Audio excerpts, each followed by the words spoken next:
Bonjour à tous et à toutes, j'espère que vous allez bien. Aujourd'hui, on va s'intéresser aux Brigades du Tigre.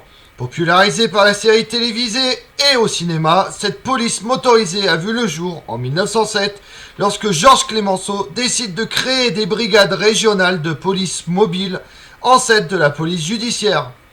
Vous voulez en savoir plus sur les Brigades du Tigre? Venez avec moi. Il est né le 28 septembre 1841 dans une famille à la fibre républicaine. Son père, Benjamin Clemenceau, médecin, a participé aux Trois Glorieuses, le 27, 28 et 29 juillet 1830, qui voit le renversement de Charles X, frère de Louis XVI, dernier roi absolu de la dynastie des Bourbons, incarnant par le verbe et l'action dans un idéal politique fondé sur la conception intransigeante qu'il avait de l'intérêt général. Georges Clemenceau fut l'une des grandes figures de la Troisième République.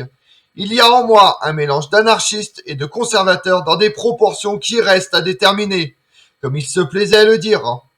La vie de Georges Clemenceau illustra assez bien ce jugement de l'homme d'État sur lui-même. Au terme d'une carrière politique qui a marqué un demi-siècle, c'est lui qui mena la France à la victoire en 1918, tout en réformant la police pour faire face à une criminalité toujours plus forte et dont la police est totalement dépassée. Au début du XXe siècle, la France connaît un sentiment d'insécurité largement attisé par les gazettes. Elles font leur chou gras des méfaits des bandits d'Hasbrook, très organisés, composés de plus de 30 individus, dirigés par les frères Abel et Auguste Paulette, d'où son nom de bande Paulette. Puis des fermes dans le Nord, des chauffeurs qui torturent des personnes âgées isolées dans la Drôme, du gang des Apaches qui terrorise la capitale. Face à une délinquance de plus en plus audacieuse, police et gendarmerie demeurent impuissants, limités par une organisation territoriale qui restreint leur capacité d'action. Il suffit aux malfrats de quitter la commune où ils ont commis leurs méfaits pour que les policiers qui les traquent perdent leur compétence à le faire en raison de l'administration. Le développement des chemins de fer et de l'automobile n'arrange rien, en permettant des déplacements plus rapides des criminels quand les policiers se déplacent encore à cheval ou à bicyclette. C'est dans ces circonstances qu'en mars 1906, Georges Clemenceau est nommé ministre de l'Intérieur. Il se désigne lui-même comme le premier flic de France. Il a 65 ans, il n'est pas encore le père de la victoire, bien sûr, mais ses colères homériques à la Chambre, ses nombreux duels, l'ont fait surnommer le Tigre depuis une vingtaine d'années. Comme à son habitude, Georges Clemenceau prend le problème à bras le corps. Il se lie d'amitié avec Louis Lépine, préfet de police de la Seine, resté surtout dans l'histoire pour le concours qui porte son nom. Ensemble, le préfet et le ministre, devenus aussi entre-temps président du Conseil, vont conduire d'importantes réformes de la police. Georges Clemenceau soutient en premier lieu la création de la police scientifique qui exploite à grande échelle l'anthropométrie judiciaire inventée par Alphonse Bertillon. Puis le 30 janvier 1907, il nomme Célestin Aignon directeur de la Sûreté Générale. Très vite, sur les conseils de ce dernier, il pose les bases de ce qui deviendra la police judiciaire actuelle. Par arrêté ministériel le 6 mars, il crée un contrôle général des services de recherche judiciaire, ancêtre de la PJ, et nomme à sa tête le commissaire Jules Sébille. En toute fin d'année, le 30 décembre 1907, le Tigre promulgue le décret qui instaure les brigades régionales de police mobile, au nombre de 12, vite surnommées les brigades du Tigre, et leurs agents mobilards. Ils sont placés sous l'autorité du contrôleur général Sébille.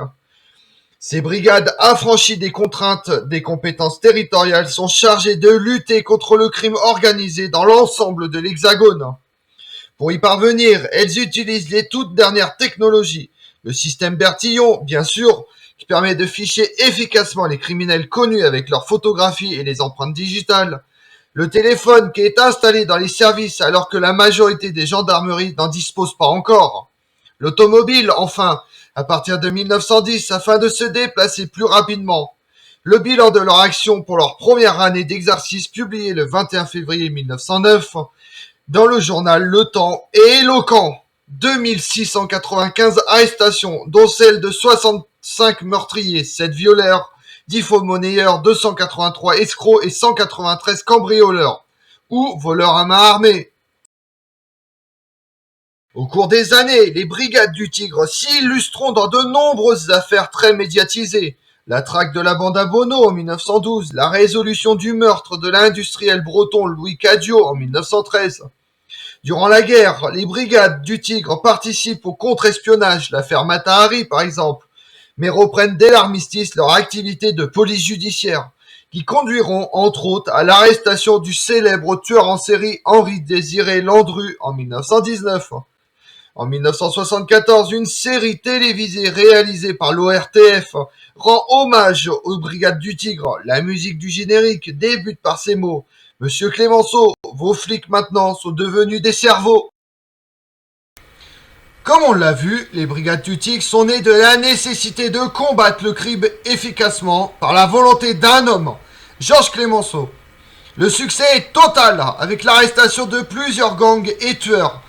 Dans les années 70, les brigades du Tigre seront immortalisées par la série télévisée du même nom. Je vous remercie d'avoir suivi cette vidéo en ma compagnie. Si vous voulez connaître mes autres vidéos, retrouvez-moi sur ma chaîne YouTube Tout sur l'Histoire avec Damien et sur les réseaux sociaux Twitter et Instagram Histoire Damien. Et pensez à liker, commenter et vous abonner. Je vous remercie à tous.